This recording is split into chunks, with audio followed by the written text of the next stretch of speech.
At my husband's funeral, my son's wife leaned close and whispered, "The house isn't yours anymore. Pack your things." My son said nothing. He signed the papers that erased me from my own home. I simply nodded. Months later, when the judge handed the deed back to me in court, her face went pale. "I'm glad you're here. Follow my story until the end and comment the city you're watching from so I can see how far my story has reached." The morning sunlight slipped through the curtains, warm and gentle, yet it could not soften the sharp words that shattered the quiet of the house. Melissa stood in the doorway, her arms crossed, her eyes blazing with cold impatience. "Either you give us your retirement money," she said, her voice dripping with disdain, "or you're going to a nursing home today." The words cut through Eleanor Brooks like glass. For a moment she couldn't breathe. This was her daughter-in-law, the woman she had welcomed into her family with open arms, now standing there and dictating her future as if she were nothing more than a burden. Behind Melissa, her son Thomas lingered, shifting his weight, unable to meet his mother's eyes. He said nothing, but his silence was the sharpest betrayal of all. Eleanor's heart tightened, but she did not show it. Instead, she gave a small smile, the kind that hid storms behind calm waters. She turned away, her steps slow but steady, and moved toward her bedroom. Inside, the scent of old cedar from her dresser comforted her. She pulled out her suitcase, its leather edges worn from years of travel with her late husband, Richard. Each scuff held a memory, trips they had taken, moments filled with laughter and companionship. Now it would carry her into a future she had not chosen. Her hands folded closed with deliberate care, each movement buying her time to steady herself. She was not a woman easily broken, though they thought she was. She had endured loss before. Richard's sudden death had left her hollow, yet she had carried on. She had built this family with love, and now that love was being traded for greed. On her desk lay a stack of documents, neatly organized.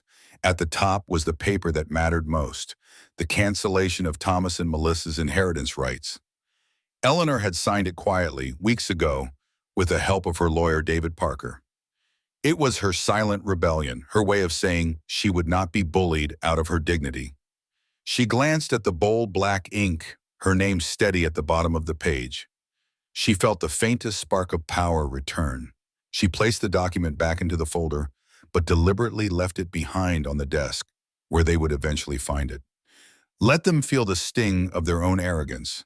She refused to let her life's work, her savings, her sacrifices, become fuel for their selfishness. When she returned to the living room, suitcase in hand, Melissa smirked in triumph, mistaking Eleanor's silence for surrender. Thomas still would not meet her gaze. His eyes darted toward the floor, toward the walls, anywhere but her face. Eleanor studied him, her only son, and wondered how the boy she had raised with tenderness had grown into this hollow man, chained by the ambition of his wife. No tears fell from her eyes. Instead, she carried herself with a quiet grace, the kind that comes not from pride but from survival.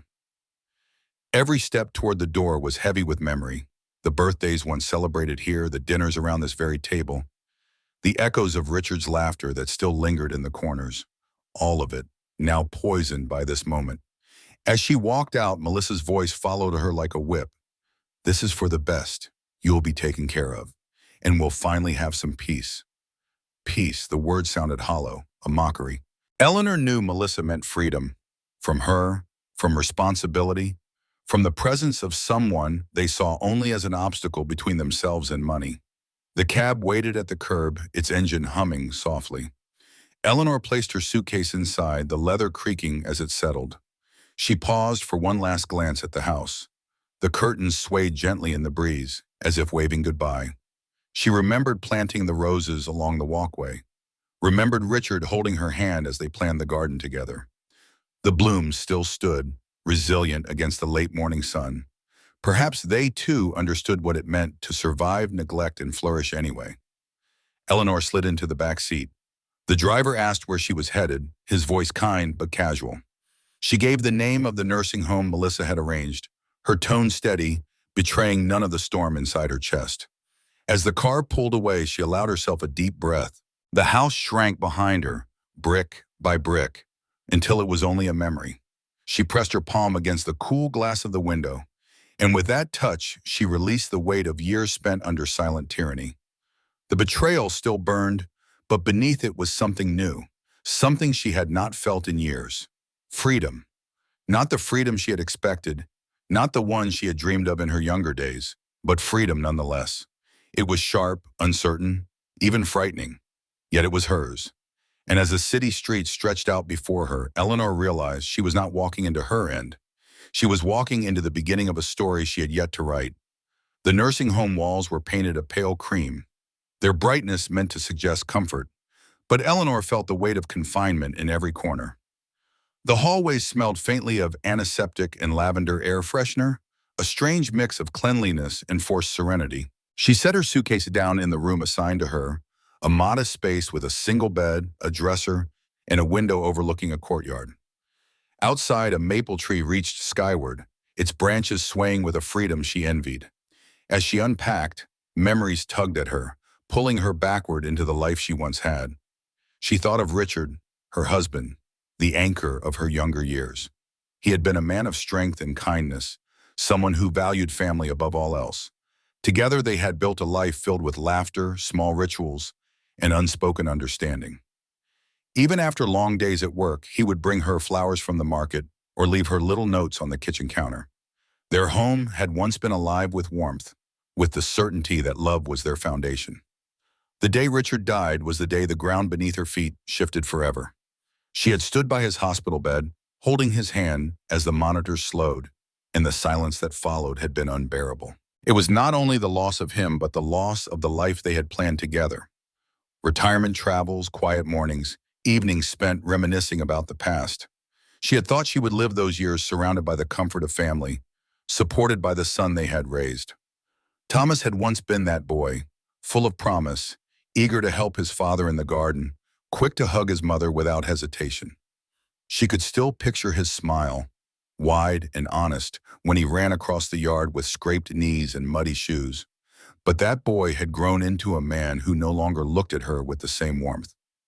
Somewhere along the way, Melissa's shadow had fallen across him, changing the direction of his gaze and the tone of his voice. Melissa had charm, at least at first. She was clever, ambitious, and Thomas fell for her with the devotion of a man who believed he had found his perfect partner. But Eleanor soon saw the cracks, subtle manipulations, a coldness in Melissa's eyes when she thought no one was watching.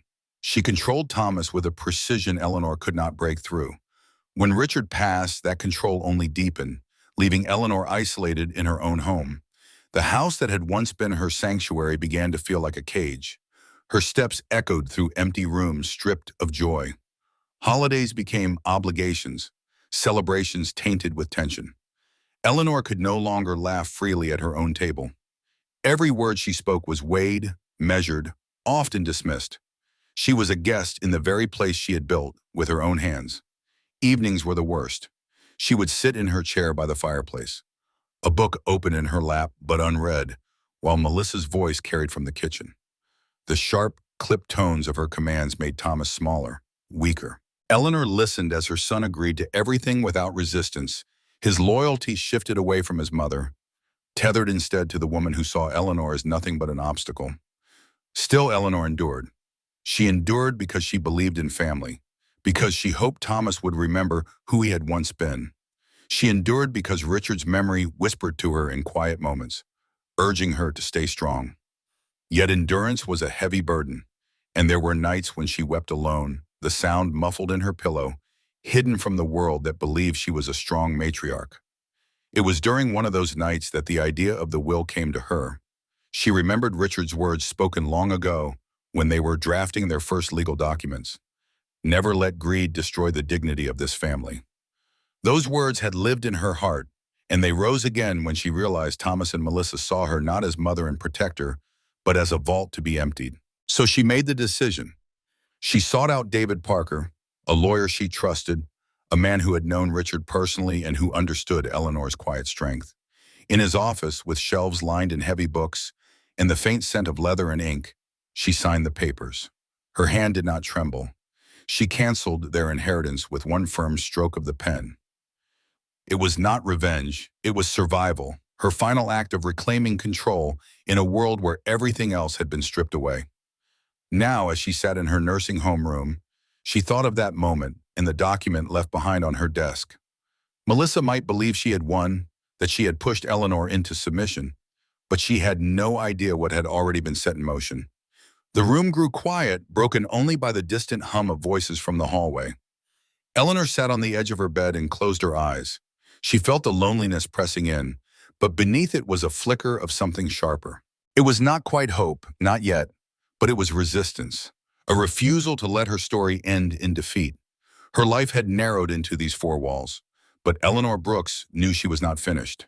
She had survived loss, manipulation, betrayal, and in her heart she carried a strength that neither Melissa nor Thomas could ever extinguish.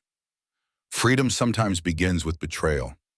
That truth burned in Eleanor Brooks's chest as the nursing home doors closed behind her and the scent of sterile hallways filled her lungs. Betrayal had carried her here, Melissa's venom, Thomas's silence, but it was also the knife that had cut her chains. For the first time in years, Eleanor was no longer pretending. She was no longer shrinking to fit into the space her son and daughter-in-law allowed her. She was here because she had chosen to be, even if they believed otherwise. Her room was small, but hers. No sharp glances, no voices dripping with mockery. No constant reminder that she had overstayed her welcome in her own home. The walls did not judge her.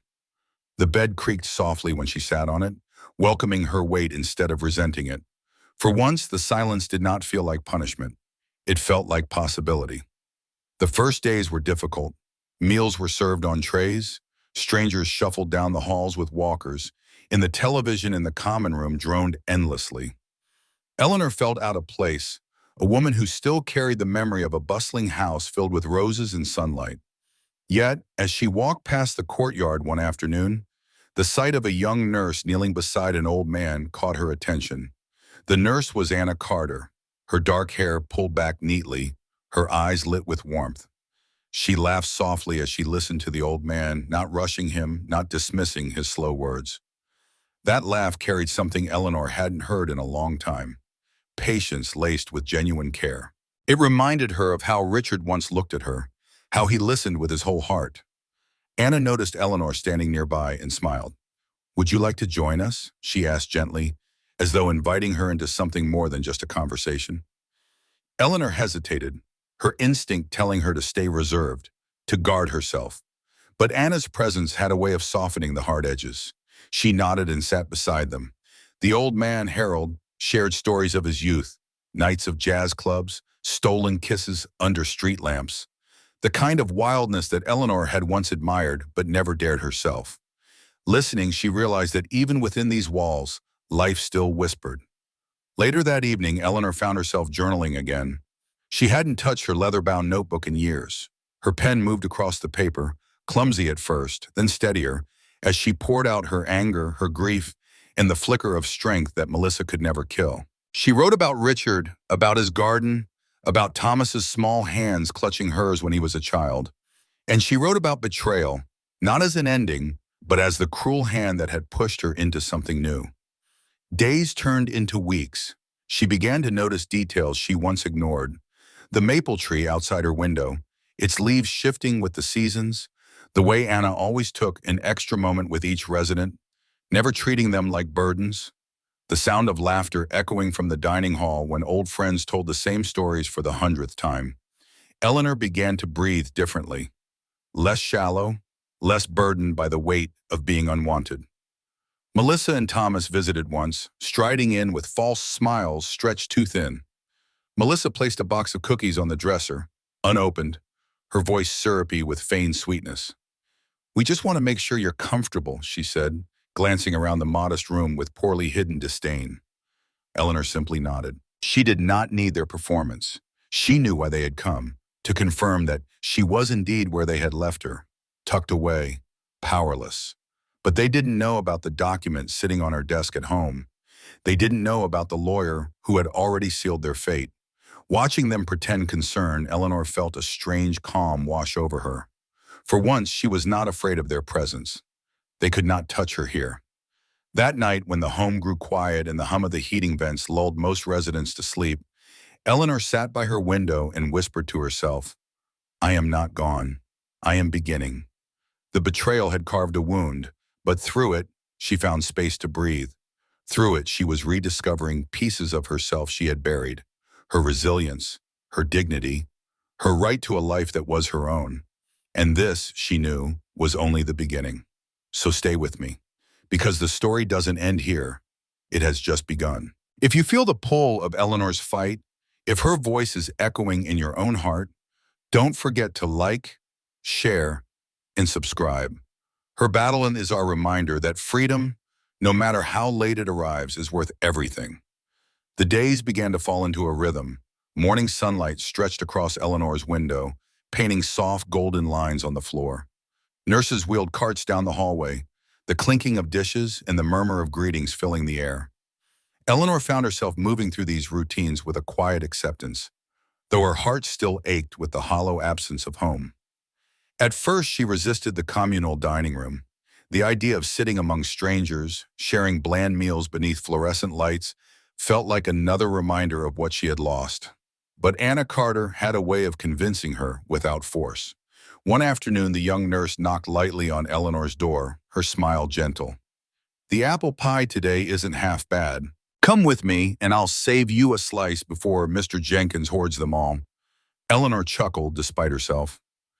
Against her own reluctance, she followed. The dining room was alive with chatter.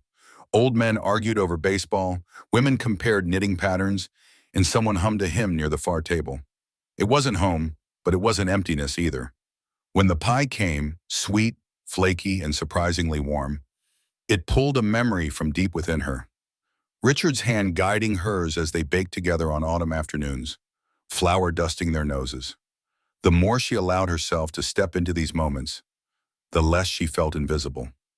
She listened to Harold's endless tales of jazz nights in New Orleans, to Clara's stories of raising 6 children during hard winters, to Mr. Jenkins's comical complaints about the nurses who stole his favorite slippers. Slowly, she began to laugh again, a sound she hadn't heard from herself in years. But the shadow of Thomas and Melissa still lingered. Their visits were rare, and when they came, they brought no warmth. Thomas would stand near the window, stiff and silent, while Melissa spoke with calculated sweetness. "How are you settling in, Eleanor? Do they treat you well here?" Her eyes scanned the room with thinly veiled contempt, as though the mere idea of her mother-in-law living among these people was beneath her. Eleanor answered with civility, never offering more than Melissa deserved. She noticed the way Melissa's gaze lingered on her jewelry box, on the handbag tucked by the chair, always measuring, always calculating. It was no visit of care, only surveillance. When they left, Eleanor felt lighter, as though their absence was a relief rather than a loss. In the quiet hours, Eleanor often sat with Anna in the courtyard. The maple tree spread its branches overhead, the wind carrying whispers through the leaves. Anna would tell her about her studies, her dream of becoming a nurse practitioner, her struggles with student loans. Eleanor listened, grateful for the honesty, for the presence of someone who did not treat her as a relic of the past. "Do you ever feel like life boxed you in?" Eleanor asked one evening, her voice soft. Anna thought for a moment. "Sometimes, but I think boxes only trap us if we stop looking for the cracks." She smiled, brushing a stray leaf from her lap. "You still have choices, Eleanor. Even here." Those words lingered long after Anna left. Choices. For so long, Eleanor had believed her choices were gone, taken by time, by grief, by her son's betrayal. But Anna's reminder was like a candle flickering in a dark room. There were still decisions she could make, small, perhaps, but hers. One evening, Eleanor opened her journal again. She wrote not of pain this time, but of the people she had met, the resilience she had seen in wrinkled faces and trembling hands. She wrote of the laughter echoing in the dining hall, the kindness in Anna's eyes, the dignity in small rebellions like saving the best slice of pie before Mr. Jenkins could claim it. And beneath her words lay the truth she kept close to her chest. Melissa and Thomas believed they had locked her away, powerless and forgotten. But Eleanor knew better. The document she had left behind at her house, the inheritance they could no longer touch, that was her weapon, her shield, her declaration that she would not be erased. When she closed the journal, she felt a steadiness in her chest. The nursing home was not the end of her life. It was the beginning of something neither Melissa nor Thomas could control. She looked out her window once more. The maple tree swayed in the evening wind, its branches reaching higher with each gust. Eleanor leaned closer to the glass and whispered, "I am not broken. I am still growing." They thought I was weak. They thought I would fade into the background, obedient and silent. What they didn't know was that inside me, something fierce had begun to stir, a fire that betrayal could not extinguish. Eleanor Brooks sat at the small desk in her nursing home room, the lamplight casting a warm glow across the pages of her journal. Her pen hovered in her hand, heavy with words she had not yet spoken aloud. She wrote of Melissa's cruelty, of Thomas's cowardice, but more importantly, she wrote of her own resolve. With each line, she reclaimed a piece of herself, weaving defiance into every stroke of ink. The memory of Richard often came to her in these quiet hours. His voice lingered like an echo in her heart. Never let greed destroy the family's dignity. She could almost feel his hand on her shoulder, steady and grounding. That memory was not a wound anymore, it was armor. Richard's wisdom had not died with him. It lived in her, guiding her steps now. It was Anna Carter who noticed the change first. "You're carrying yourself differently," she said one afternoon as they sat beneath the maple tree. "Like someone who has decided something." Eleanor smiled, faint but real. "Perhaps I have." Though she did not tell Anna the full truth, Eleanor had already taken the most daring step. With David Parker's help, she had rewritten her will, erasing Thomas and Melissa from her inheritance. The wealth Richard had worked for, the savings of a lifetime, would never fall into greedy hands. Instead, it would be directed toward causes that honored dignity, scholarships for young nurses like Anna, support for the community that had once supported her. The knowledge of that decision gave Eleanor strength. She imagined the day Melissa discovered the truth, the fury in her eyes, the stunned silence from Thomas. She did not crave revenge, but the image fueled her courage. For once, she would not be the one broken. Weeks passed, and Eleanor grew more deliberate in her choices. She joined the others in card games, allowed herself to laugh at Harold's endless stories, even hummed along when Clara sang old church hymns. Beneath the surface, however, her rebellion deepened. She kept in contact with David Parker, arranging details, ensuring everything was sealed beyond challenge. He visited discreetly, his presence quiet but reassuring. One evening they sat together in the courtyard. The sun dipped low, painting the sky in streaks of crimson and gold. David adjusted his glasses and handed her the final documents. "It's all in order now," he said. "They can't touch it. Your wishes will stand." Eleanor pressed her fingers to the papers, her chest rising with a slow breath. "Thank you, David. This isn't just about money, it's about respect, about not being erased." He nodded. Richard would be proud. The words filled her with a warmth she hadn't felt in years. For so long, she had lived under Melissa's shadow, diminished, controlled. Now she was reclaiming not only her voice but her dignity. When Melissa and Thomas visited again, Eleanor studied them differently. Melissa's smile was still sharp, her voice dripping with false concern. "Are they treating you well, Eleanor?" she asked, as if her mother-in-law were nothing but a burden she had graciously set aside. Thomas stood beside her, silent, his shoulders slumped, his eyes fixed on the floor. Eleanor didn't answer right away. She let the silence stretch, let them squirm in it. Then she said simply, "I am exactly where I need to be." Melissa tilted her head, suspicion flashing across her face, but she said nothing more. They left soon after, their presence lingering like a bad odor. But this time Eleanor didn't feel drained. She felt powerful because she knew what they did not. Their hold over her was slipping, and soon it would shatter completely. That night, as the nursing home settled into quiet, Eleanor returned to her journal. She wrote not just for herself now, but for others, those who had been silenced, diminished, pushed aside. Her words became a testament. We are not weak. We are not forgotten. We are not defined by those who betray us. And as she closed the notebook, a certainty filled her chest. The seeds of rebellion had already been planted, and soon they would bloom into something unstoppable. This is where the storm begins. Stay with me, because what comes next will shake everything they thought they controlled. If Eleanor's fire sparks something in you, let it burn brighter, like share and subscribe, so her voice can rise above the silence. Melissa never simply arrived. She stormed. The sound of her heels striking the tiled floor echoed through the nursing home hallway like a warning. Eleanor could hear it even before the door opened, her chest tightening, though not with fear this time, something closer to anticipation. Melissa swept into the room and her perfume sharp, her eyes scanning the modest space with disdain. Thomas trailed behind her, shoulders hunched, his silence as heavy as a shadow. "Well, Cecile," Melissa said, her lips twisting into a smile that wasn't a smile at all. "I hope they're treating you decently here. It's not exactly the lifestyle Richard promised you, is it?" Eleanor set her knitting needles down slowly, deliberately. She lifted her gaze, steady and unblinking. "I am well cared for, better than you might imagine." Melissa tilted her head, mock sweetness coating her words. "We only want what's best for you, but honestly, Eleanor, this place, it's a bit beneath the Brooks family name, don't you think? If you'd simply let us handle your finances, things could be different." Thomas shifted, his hands tightening at his sides. He didn't meet his mother's eyes.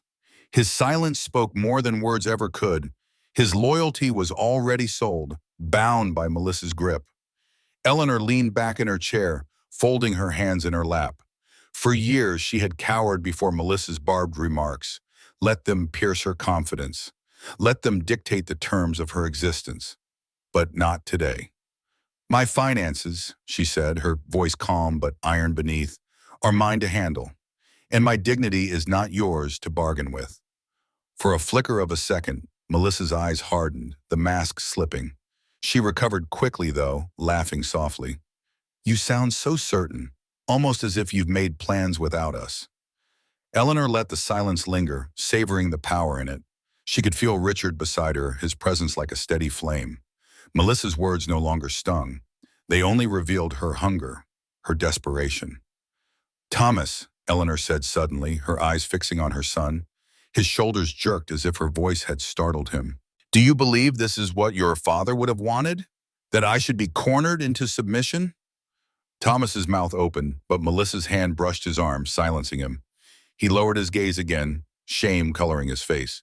Eleanor's heart ached at the sight, but she refused to let pity soften her resolve. Melissa's tone sharpened. "Eleanor, don't play games. You're old, you're fragile, and you do not have the luxury of stubbornness. We can't waste time on sentiment. Either you let us take charge or—" She paused, letting the threat dangle in the air like a blade. "Well, you know the alternative." Eleanor smiled then, not wide, not mocking, simply the kind of smile that comes when truth is already decided. "I do know the alternative, Melissa. I've already chosen it." Melissa blinked, caught off guard. "What do you mean?" Eleanor rose slowly, her joints stiff but her back unbending. She crossed the room to her small desk, pulled open the drawer, and withdrew a sealed envelope. Placing it gently on the table between them, she tapped it once with her fingers. "This," she said, "contains my will. The final version. It is already filed and notarized. You and Thomas are no longer beneficiaries. Not a cent of Richard's legacy will pass into your hands." The silence that followed was electric. Thomas's head shot up, his eyes wide with shock. Melissa's face twisted, color draining, then flooding with fury. "You wouldn't dare," Melissa hissed. "You're bluffing. You've always been too weak to follow through." Eleanor straightened her shoulders, her gaze unwavering. "Weakness was yesterday.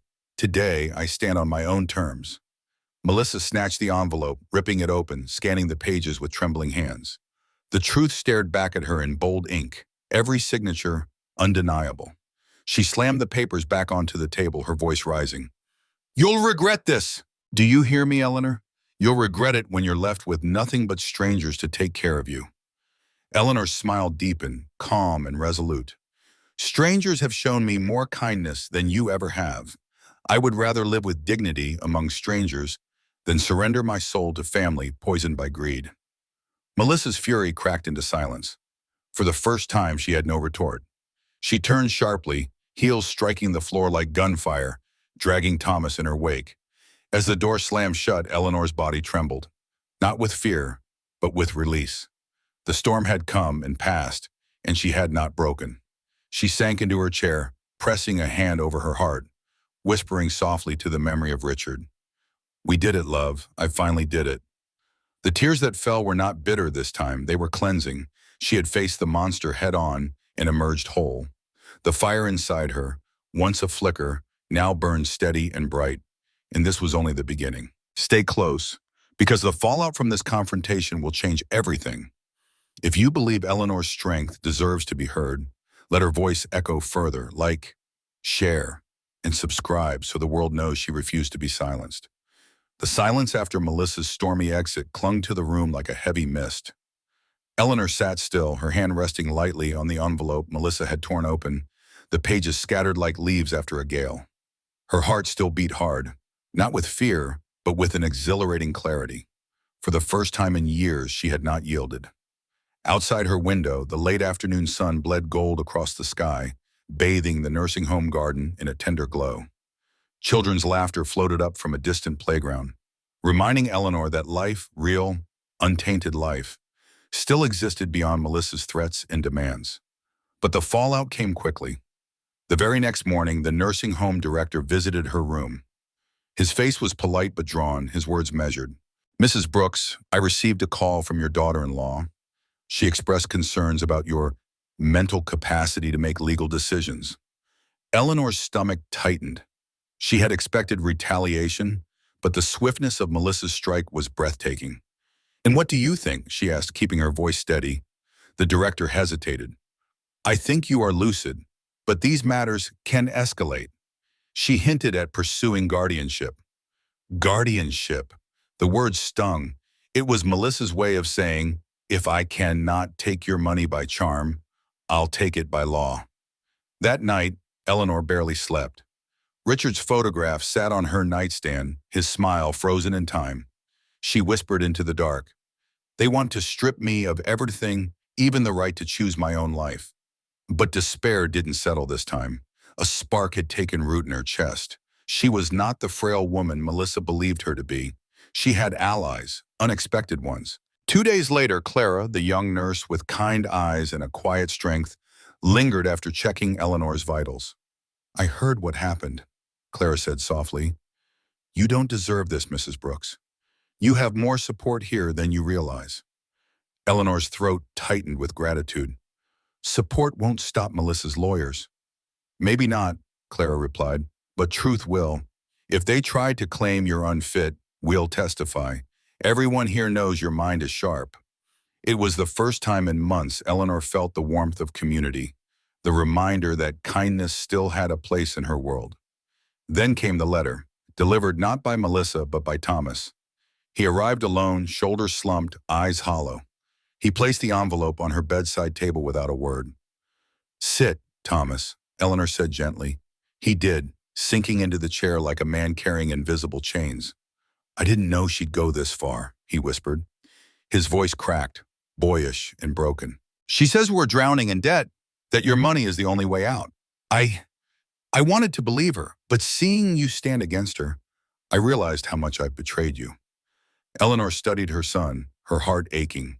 The boy she had raised, the man Richard had once been proud of, now sat before her lost and small. She reached out, her hand trembling as it brushed his. "You are my son, but you let her use you. That wound cuts deep." "I know." Tears whistled in his eyes. "I don't know how to make it right." Eleanor's voice was steady, though sorrow threaded through it. "Start by choosing, not her, not me. Choose the man you want to be." Thomas bowed his head, silent. Whether redemption was possible remained uncertain. After he left, Eleanor unfolded the letter. As she expected, it was a legal notice. Melissa had filed for guardianship, claiming Eleanor was no longer capable of managing her affairs. The words on the page blurred, not from age but from anger. Melissa had drawn the battle lines and the war was official. But Eleanor was no longer the timid widow cornered by threats. She called her lawyer the next morning, her voice clear, her resolve unshaken. "We'll fight," she said simply. The days that followed were heavy with preparation. Documents reviewed, testimonies gathered, every detail sharpened into armor. Clara and several staff members offered to stand by her, their loyalty a quiet rebellion against Melissa's venom. One evening, as Eleanor sat by the window, a strange calm settled over her. The garden below was quiet now, shadows stretching long across the lawn. She thought of Richard, not as the fading photograph, but as the man who had once placed her hands in his and whispered, "You are stronger than you think." She closed her eyes and breathed deeply. Strength wasn't always loud or obvious. Sometimes it was simply the refusal to be erased. Melissa believed power came from control. But Eleanor was beginning to see that true power came from defiance, the steady flame that refused to be smothered no matter how fierce the storm. The fight ahead would not be easy. The courtroom would be another battlefield, and Melissa would bring every weapon at her disposal. But Eleanor was ready now. She had found her voice, and she would not surrender it again. The war for her freedom had begun, and this time she was not fighting alone. The courthouse smelled faintly of polished wood and old paper, the kind of place where lives were quietly dismantled or redeemed. Eleanor sat at the long table, her back straight, her palms resting firmly on her lap. Her lawyer, Mr. Hanley, leaned toward her, his tone calm but charged with a resolve.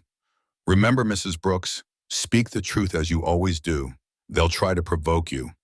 Don't let them rattle you." Across the aisle, Melissa sat like a queen on a stolen throne. Her tailored suit was sharp, her hair perfectly coiffed, her lips curved into a smile that never reached her eyes. Thomas was beside her, his gaze lowered, shame etched into his features. He looked like a man chained by promises he no longer believed in, but lacked the courage to break. The judge entered, and the room stood. When everyone settled, Melissa's lawyer rose first, his words polished and dripping with feigned concern. "Your Honor, we are here today because Mrs. Eleanor Brooks, while once a capable woman, now shows clear signs of diminished capacity. My clients, her loving family, only wish to ensure her safety and well-being by assuming guardianship." Eleanor's jaw tightened. Loving family. The words tasted like poison. Melissa's performance was flawless. She dabbed at her eyes with a silk handkerchief, her voice trembling as she spoke. "We've noticed her forgetfulness, her confusion. She's vulnerable, and we only want to protect her from being taken advantage of." The irony nearly made Eleanor laugh. Protect her? Melissa was the very predator she needed protection from. Mr. Hanley stood, his presence steady and firm. "Your Honor, the claims made here are not only false, they are manipulative. Mrs. Brooks is not incompetent. She is of sound mind, capable of making her own decisions, and we will prove it." The testimony began.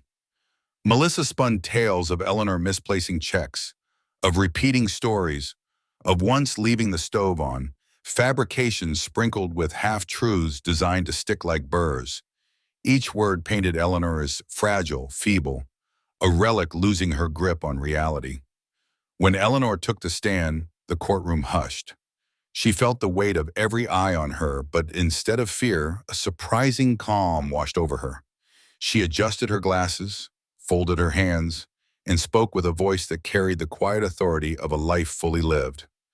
"I may be old," she began, her tone steady, "but I am not broken. My memory is intact. My judgment is sound, and I know the difference between love and exploitation." Melissa shifted in her seat, her smile faltering. "I raised a son with hope and devotion. I welcomed his wife into my home with open arms. What I received in return were threats and demands for money I worked a lifetime to save. That is not care. That is coercion." Her words cut through the air like a blade. Clara, seated behind her, nodded, her eyes shining with fierce support. Mr. Hanley brought forward witnesses, nurses, staff, neighbors, all testifying to Eleanor's sharpness, her daily routines, her ability to manage her affairs. Clara's testimony was particularly moving. "Mrs. Brooks reads the newspaper every morning, discusses world events with clarity, and helps other residents with their crossword puzzles. She is more lucid than half the people who come to visit." The judge listened intently, his expression unreadable. Finally, it was Thomas's turn. He stood, his hands trembling. Melissa's glare burned into him, a silent warning. But when he opened his mouth, what spilled out was not loyalty to her, but raw confession. "My mother is not incompetent," he said, his voice thick with guilt. "She's the strongest person I know. Melissa pushed me into this. I let her. I was weak, but my mother..." She deserves better than what we've done to her. Gasps rippled through the courtroom. Melissa's face hardened, her mask cracking. She hissed Thomas's name under her breath, but it was too late. His betrayal was laid bare, not against Eleanor, but against the poisonous grip Melissa had on him.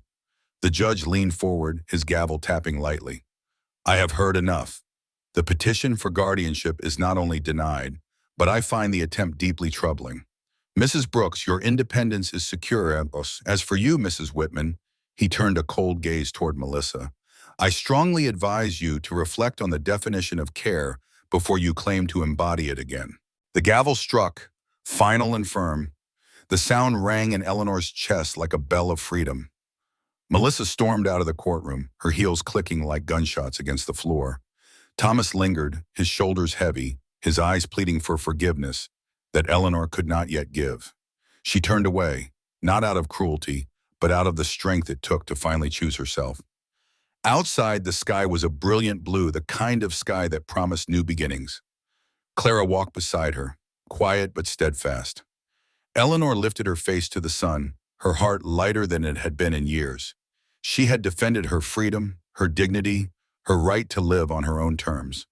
And though the scars of betrayal would remain, she knew this truth. She was not a victim of age or manipulation. She was Eleanor Brooks, unbroken, unyielding, and free. The morning after the trial, Eleanor awoke to the soft hum of life outside her window. The world seemed brighter, cleaner, as if the weight that had pressed on her chest for years had finally lifted. She brewed a cup of tea, the steam curling upward like a ribbon of promise, and carried it to the small balcony overlooking the garden. For the first time in decades, the air tasted of freedom. Clara arrived soon after, her steps brisk, her face glowing with pride. You were magnificent yesterday, she said, embracing Eleanor. I don't think anyone in that courtroom will ever forget your words. Eleanor chuckled softly. I spoke the truth. It felt like pouring stones out of my pockets. Heavy ones I should have let go long ago. Clara sat with her, both women watching the sunlight glint on dew-kissed leaves. What will you do now? She asked gently. That question lingered in the morning air. For years, Eleanor's path had been shaped by obligation. First to her late husband, then to her son, and finally to Melissa's suffocating demands. But now, the road stretched wide and open, waiting for her to choose. I think I'll travel, Eleanor said at last, her voice carrying a spark that surprised even her. There are places I've always dreamed of. Savannah in the spring, Maine in the fall, maybe even Paris if I dare. Clara's eyes lit up. You should. You've earned every mile. Later that afternoon, Eleanor packed a suitcase, not with haste, not out of desperation, but with deliberate joy. Each garment folded with care felt like an affirmation. I am alive, I am free, I am still choosing. She slipped in her favorite book of poetry, a framed photograph of her younger self and her late husband, and a journal with crisp, blank pages waiting for stories yet to be lived. Word of the trial's outcome spread quickly through the retirement community. Neighbors came to her door, some with congratulations, others with quiet admiration. One woman whispered, "You gave us all hope yesterday. You showed them that we are not to be dismissed." Eleanor smiled, realizing her fight had not only been for herself, but for countless others whose voices were too often ignored. When Thomas appeared at her doorstep that evening, his face was drawn with remorse. He removed his hat and held it tightly, as if clinging to the last thread of dignity. "Mom," he began, his voice trembling, "I don't deserve your forgiveness, but I want to say I'm sorry for all of it.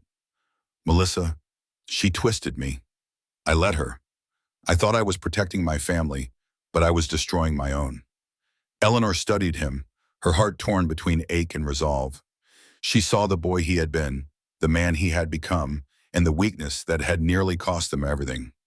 "I can't forget what you did," she said softly, "but I can pray you'll learn from it.